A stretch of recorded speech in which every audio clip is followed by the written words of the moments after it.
Seguimos con Sara Lasso, que nos está contando todo lo que hay que saber sobre ciberseguridad. Y aquí, bueno, pues si queréis también os doy un poco referencias a los últimos ataques que han acontecido últimamente. En agosto de 2021 hubo un ataque de ransomware importante dirigido a la Autoridad de Transporte Público sueca, de la cual no soy capaz de pronunciar el nombre. Los ferrocarriles estatales de Italia, en marzo de 2022 también, cuando los clientes, pues por ejemplo, no pudieron comprar los tickets debido a los sistemas IT que estaban infectados. Después, la empresa ferroviaria alemana, muy conocida, Deutsche Bahn, fue víctima del famoso WannaCry en mayo de 2017, al igual que muchísimas empresas a lo largo de todo el mundo. En este caso, el ransomware infectó 450 ordenadores, afectando a los sistemas de información de los pasajeros, las máquinas expendedoras de billetes y las redes de vigilancia por vídeo en estaciones, ¿no? Porque al final no debemos olvidar que un ecosistema ferroviario no es solamente el puro el tren con el centro de control, sino que tenemos redes IT, tenemos las redes de comunicación crítica, tenemos también una parte de UT para la parte de PLCs, SCADAs, etcétera. Y el último ejemplo que os doy, estos son algunos importantes porque fue en 2016 en San Francisco, en Estados Unidos. También otro ataque de ransomware bloqueando las máquinas expendedoras de billetes durante 48 horas, lo que les obligó a desactivar las barreras y abrir el sistema de transporte. Y esto derivó en muchísimas pérdidas financieras. Esto solamente en el sector ferroviario. Si nos vamos al mundo IT puro, ataques contra gobiernos, ataques contra toda la parte de eléctricas, bueno, pues llegamos a esas cifras que os comentaba justo al principio de la entrevista. Sí, ya vemos que claramente afecta al sector ferroviario y mucho. Y ya hemos hablado entonces de lo que puede pasar, de cuánto afecta, y nos puedes contar entonces qué es lo que se hace para prevenirlo, qué soluciones técnicas existen. Pues no sé, al final siempre tenemos los distintos equipos, la comunicación entre los equipos. Entonces, si por ponernos al principio, para hablar de la comunicación entre equipos, que siempre parece que puede ser el punto más vulnerable, ¿qué técnicas o qué soluciones existen para evitarlo? Muy buena pregunta, Laura. Pues bueno, al final todo consiste en proteger las comunicaciones, ¿no? Entonces, pero creo que tenemos que retrotraernos un poco y mirar un poco las medidas en carácter general, ¿vale? Que hay que implementar en materia de ciber en cualquier agencia, organización, y luego las medidas más directas, más técnicas para el sector ferroviario, ¿no? Si nos vamos a unas medidas un poco de carácter general y luego las vamos a comentar también en cuestión de directivas, normativas y regulación, tanto europea como en España, pero bueno, por mencionar algunas ahora serían tener en cuenta algunos conceptos básicos de ciberseguridad que hay que implementar en todos los servicios esenciales, como por ejemplo pues, cuentas administrativas, políticas, implementar políticas de seguridad dentro de las compañías, filtración de tráfico, etcétera.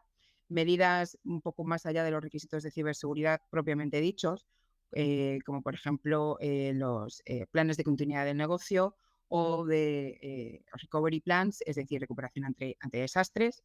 Y luego algunos requisitos también a alto nivel, como, y esto siempre me gusta mencionar, gestión de crisis, reporte de incidentes, protección física, etcétera. Esos son un poco de carácter general. Ahora ya nos metemos un poco más en la parte técnica y, por ejemplo, para RTMS se citan algunos, ENISA cita algunos importantes, como por ejemplo medidas para verificar la autenticidad de los datos en las balizas, por ejemplo, tomar medidas para la integridad y autenticidad de la comunicación, especialmente desde y hacia el RBC, que es una de las partes más importantes en la infraestructura de comunicaciones que habría que proteger. Registro y análisis de eventos, eso es fundamental en aquellos componentes que se consideren vitales. Monitorización en tiempo real de estas comunicaciones y de las redes periféricas. Medidas de control de acceso, tales como, por ejemplo, cuentas administrativas, autenticación, etcétera. Política de parcheo para los componentes clave, por ejemplo, de la red FSM, R o del RBC. implementación de controles de red, como por ejemplo la segregación de red, que no haya acceso a Internet en ciertos perímetros, en ciertos dispositivos, sin acceso incluso remoto por parte de administradores, asegurando el tipo de servicios vitales, etcétera. Y luego, por ejemplo, que es lo que comentábamos David y yo justo antes de empezar la entrevista también, que hizo aquí muy buen punto David, es la gestión y distribución de claves y certificaciones de última generación, ¿no? Un centro de gestión de claves escalable, un KMC, y la infraestructura de clave pública en sí, ¿no? Que, bueno, al final la infraestructura de clave pública, o por sus siglas en inglés PKI, es un tipo de cifrado que se utiliza para encriptar la comunicación de mensajes entre dos o más dispositivos electrónicos, ¿no? Un cifrado extremo a extremo, ¿no? Que también se da en las redes de comunicación Tetra, que son aquellas que están más presentes en los sistemas de CBTC o metros. Al final, para que a todo el mundo que no conoce este mundo, le suene un poco, que yo creo que ya casi todos estamos familiarizándonos con la firma digital del DNI, la clave PIN y todo eso, ¿no? Pues al final estos sistemas ferroviarios utilizan sistemas de seguridad análogos, salvo que quizá en lugar de la Casa de la Moneda, pues el certificado lo expide otra entidad. Y existen este tipo de centros, ¿no? De los KMCs, como bien decías, que son los que se encargan de distribuir también de manera segura, porque si no, poco vamos a hacer, ¿no? Si queremos que la comunicación sea segura, las claves también las tienen que distribuir de manera segura. O sea que al final se monta una infraestructura securizada para poder lograr el objetivo de que cada entidad que está en el sistema, ¿no?, sea quien dice ser, actúe como tiene que actuar, que es realmente complejo al final. Es muy importante, y es muy importante, porque al final la información se va a encriptar utilizando la clave pública del usuario del usuario del dispositivo, ¿no? A quien se le desea enviar un mensaje. Entonces, esas claves al igual tienen que estar totalmente controladas, y porque es ahí cuando se va después a desencriptar la información. Y luego también menciono el tema del encriptado y el encriptado y la identificación, no solo para decir, vale, me estoy asegurando de que eres tú quien me lo manda, sino que también se asegura que el mensaje no ha sido modificado desde que ha salido del emisor hasta que llega al destinatario, ¿no? Entonces se juega un poco, se juega con todo, se verifica la identidad y se verifica que el mensaje no ha sido modificado, con lo cual lo que te está llegando es lo que te diría, lo que se ha mandado. Lo que decimos que mantiene la integridad de los datos. Exacto.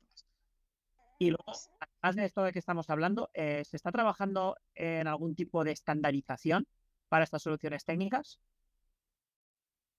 Muy bien, aquí ya nos vamos a meter un poco en materia legal, y voy a ir desde una perspectiva más europea, a nivel más europeo, ¿vale? Y luego vamos a ir entrando un poquito más en la parte de cada país, ¿no? Al final, la implementación de las medidas de ciberseguridad va a depender en muchos de los casos también de la Unión Europea. Seguramente ya hemos todos oído hablar de la directiva NIS2, que exige a las organizaciones e infraestructuras esenciales el cumplimiento de unas obligaciones mucho más estrictas en materia de seguridad y de información.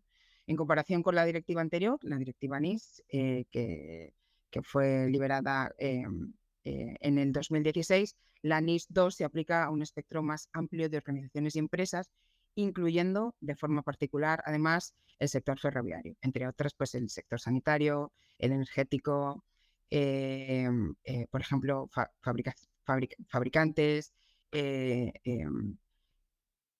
healthcare en este caso también, y transporte tanto marítimo como aéreo como ferroviario, ¿no? Por citar algunos de ellos.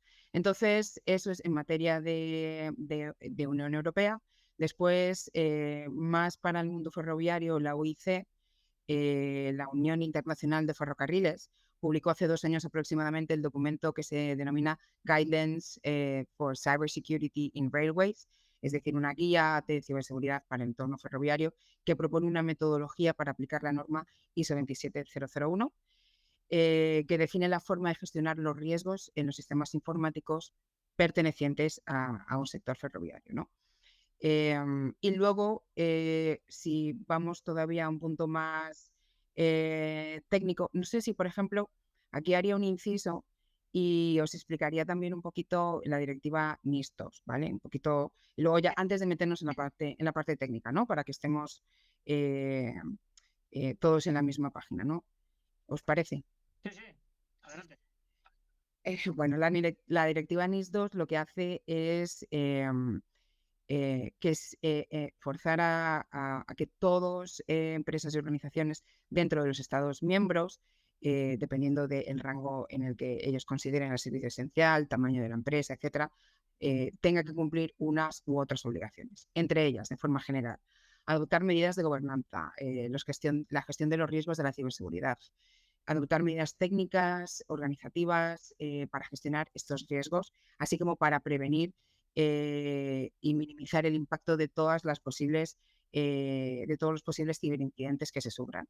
Notificar los incidentes de ciberseguridad a los CSIRTs, autoridades competentes correspondientes dentro de cada país, que los gestores reciban información sobre los riesgos de ciberseguridad, notificar cualquier cambio ante cualquier esquema de ciber que haya cambiado dentro del propio país o a nivel de regulación europea. Y la notificación, esta es importante, de forma voluntaria también a las autoridades competentes o a los CSIRT de cualquier incidente, amenaza cibernética o cuasi incidente relevante, ¿no? Esto es a nivel de materia europea. Esta norma fue aprobada en el año pasado, en noviembre, en 2022, y ahora se espera que para el 2024 cada uno de los Estados miembros la conviertan en un Real Decreto o ley, ¿de acuerdo? Y de ahí van a venir más medidas, estas medidas de ciberseguridad de las que estamos hablando, ¿vale? Después, esto es desde un marco más legal. Si nos vamos a un marco más técnico, a nivel de ferroviario, tenemos la especificación técnica, la 50701, ¿vale? Esta aplica ya solamente al mundo ferroviario y viene heredada de la norma IEC 62443. Aplicaría a comunicaciones, señalización, procesamiento, material rodante y también instalaciones fijas, ¿vale? Entonces, ahí ya sí que se definen una serie de requisitos a cumplir en cada una de estas áreas y cómo se deben hacer y cómo se deben implementar dentro de cada sector. Pues todos los productos que se hagan, tanto para señalización o para comunicaciones, o sea, tienen que cumplir con esos requisitos. Si no, no serán autorizados para ponerse puestos en servicio en cada país.